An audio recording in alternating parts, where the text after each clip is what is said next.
What's up guys, D-Libs here. Today we're going to be doing a complete operation concept for Rainbow Six Siege. I see these all over Reddit and all over YouTube, so I decided to take my own creativity and try to come up with our own attacker and defender here in this video. And here's what I got.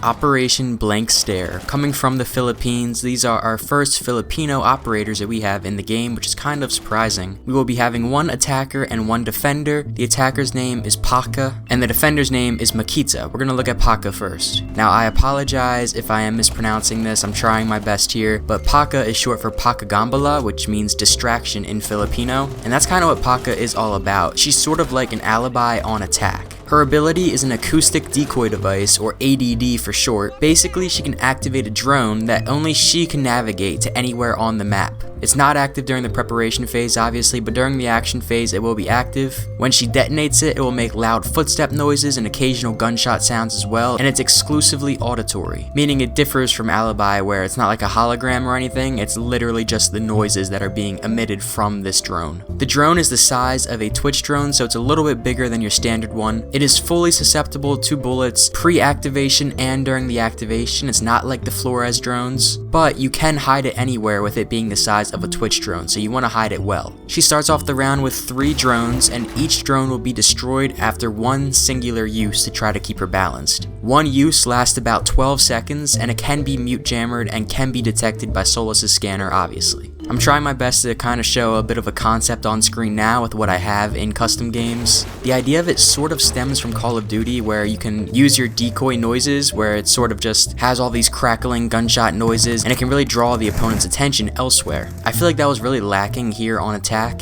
and so that's what we wanted to do here with Paka. Now looking at her loadout. For primaries, she has the choice between the F90 or the Supernova if you want to choose between the assault rifle or shotgun route. For secondaries, she does have the IDA 12S or P12, so if you want to rock Supernova and the IDA, you can get a little double shotty action there. In terms of secondary gadgets, she has the choice between claymores or hard breach charges, and she is a 2-speed, 2-armor operator. We're not trying to make anyone too broken here. So that is Paka, and now we're going to be moving on to our defender, Makita. Makita directly translates to see in Filipino, and Makita's gadget is a tagging, tracking, and locating bug, or for short, a TTL bug. One thing that the attackers have that the defenders really don't have a lot of is direct tracking or pinging of operators. So the design here is sort of like a Legion goo mine, where if the attacker runs through it, it attaches onto them and tracks them. The attacker just runs into the radius and the bug will jump onto it, like how Mozzie pests jump onto a drone. Now it does no damage, and it can be immediately pulled out by the attacker because it notifies them immediately. So it's not like you're running around having no idea that you're being tracked. But no matter what, it will give the defender 3 pings regardless of how quickly you pull it out. So at the minimum, if you get tagged, you are going to be pinged 3 times. And the pings are going to be indirect pings, sort of like Jackal, not like Grim where they're live as you're moving, it's moving. If the attacker does not pull out the TTL bug, it will not stop tracking them.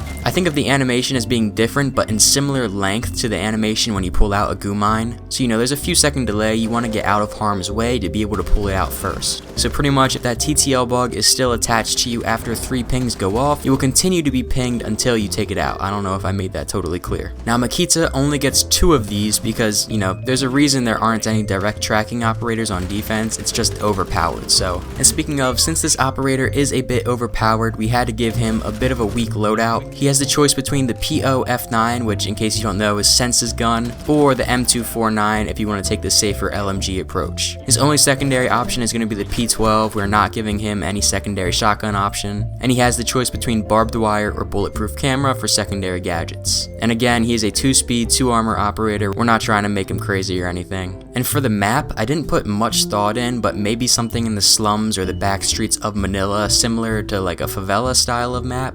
Let me know what you guys think of Operation Blank Stare down in the comments. And speaking of, go ahead and join the Discord. The link can be found in the description below. I'd love to have more conversation with you guys. Maybe I can feature some of your guys' operator concepts in a video in the future. Personally, I'm a huge fan of Paka. I think that's really something that the attackers needed. I think Makita is good, but I definitely understand if you guys think he's too overpowered. But I'd love to hear your guys' thoughts on how we could potentially modify these guys. Let me know if you want to see more of this, and besides for that, I'll see you guys all in the next one. Peace.